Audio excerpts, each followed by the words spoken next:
ఓం శ్రీ విఘ్నేశ్వరాయ నమః, శ్రీమాత్రే నమః, శ్రీ గురుభ్యో నమః. జిఎన్ఆర్ శ్రీరామ రక్ష గృహవాస్తు యూట్యూబ్ ఛానల్ ప్రేక్షకులందరికీ కూడా నా యొక్క నమస్కారములు. నేను మీ Nagaraju, MSc maths BEd. I'm a vastu researcher. నేను గృహవాస్తులు చూస్తూ ఉంటాను.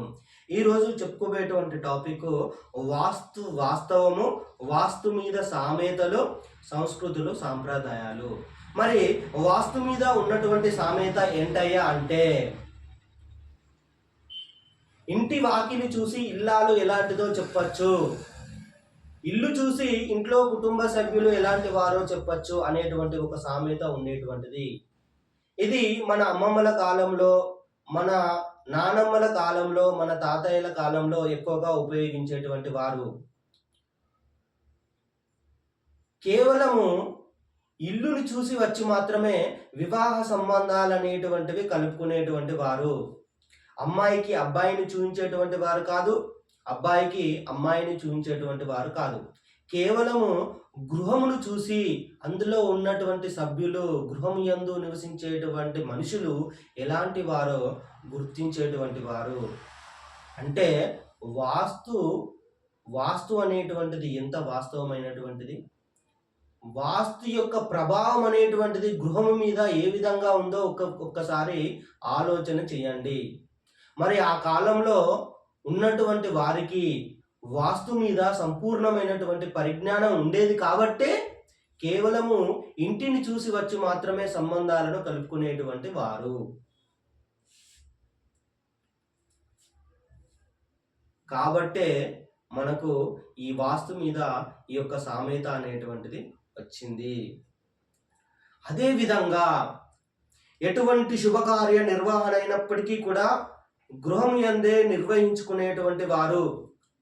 వివాహ శుభకార్యాలు అయితేనేమి, ముక్కు చెవులు కుట్టించుకునేటువంటి ఫంక్షన్స్ అయితేనేమి, శారీ ఫంక్షన్స్ అయితేనేమి, బారసాల ఫంక్షన్స్ అయితేనేమి, ఇంకా బారసాల ఫంక్షన్స్ అయితేనేమి, పిల్లల యొక్క పుట్టినరోజు ఫంక్షన్స్ అయితేనేమి, ఇంకా అనేక రకాలైనటువంటి శుభకార్యములను కూడా గృహం యందే నిర్వహించుకునేటువంటి వారు.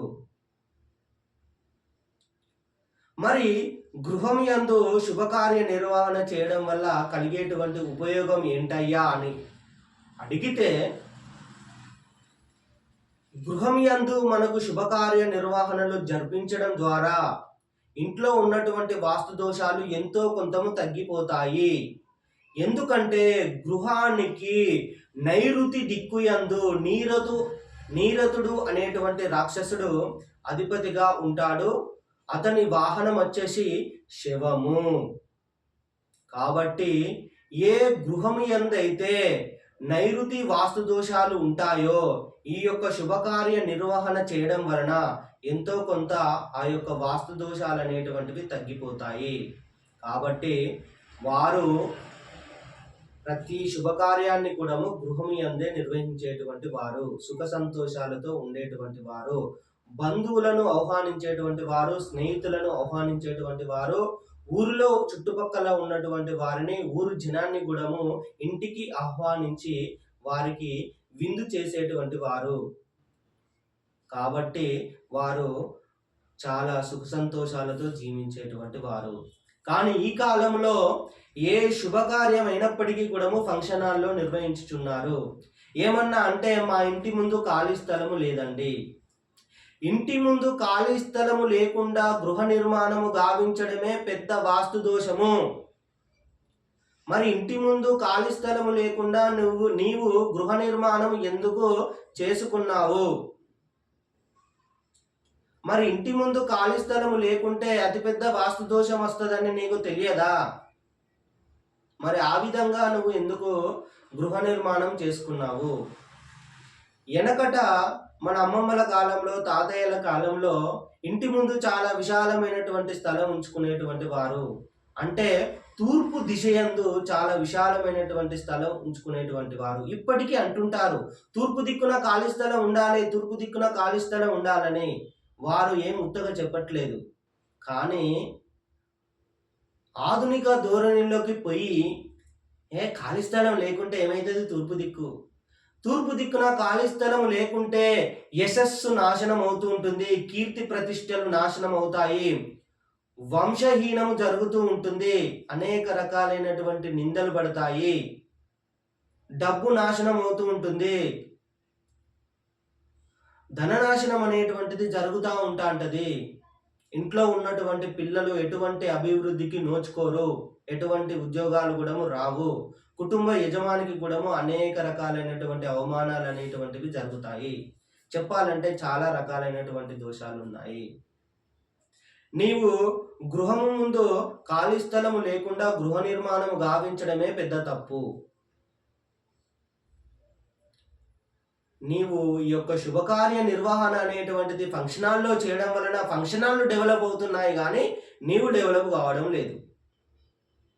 ఏం చక్క ఎటువంటి శుభకార్యమైనా మన యొక్క గృహం యందు నిర్వహించుకున్నట్లయితే అనేక రకాలైనటువంటి సత్ఫలితాలు వస్తాయి, సుఖ సంతోషాలు కలుగుతాయి. అందుకనే మన యొక్క పూర్వీకులు వాస్తుపరంగా గృహ నిర్మాణం గావించుకొని వారు వారి కాలానికి తగినట్లుగా సుఖజీవనాన్ని గడిపారు. వారికి ఉన్నంతలో ఎంతమంది పిల్లలున్నా కూడా సునాయాసంగా వివాహాలు అనేటువంటివి జరిగేటువంటివి. వాస్తు దోషం ఉన్నటువంటి ఇంట్లో తప్పితే తప్ప మిగతా చాలా మందికి, అంటే 100లో 90 మంది కూడా చాలా సుఖ సంతోషాలతోనే ఉండేటువంటి వారంట. మా నాయనమ్మకు కానీ మా అమ్మమ్మకు కానీ 7-8 మంది పిల్లలు, వారందరికీ కూడా వివాహాలు అనేటువంటివి జరిగిపోయి మేము 2వ తరానికి చెందినటువంటి వాళ్ళం. చూడండి వాస్తు ప్రభావం అనేటువంటిది గృహం మీద ఏ విధంగా ఉందో ఒక్కసారి ఆలోచించండి. వాస్తు ప్రకారము గృహ నిర్మాణాన్ని చేసుకోండి, వాస్తు దోషాల నుంచి వెళ్ళి బయటపడండి. వాస్తవం. ఓకే మరి.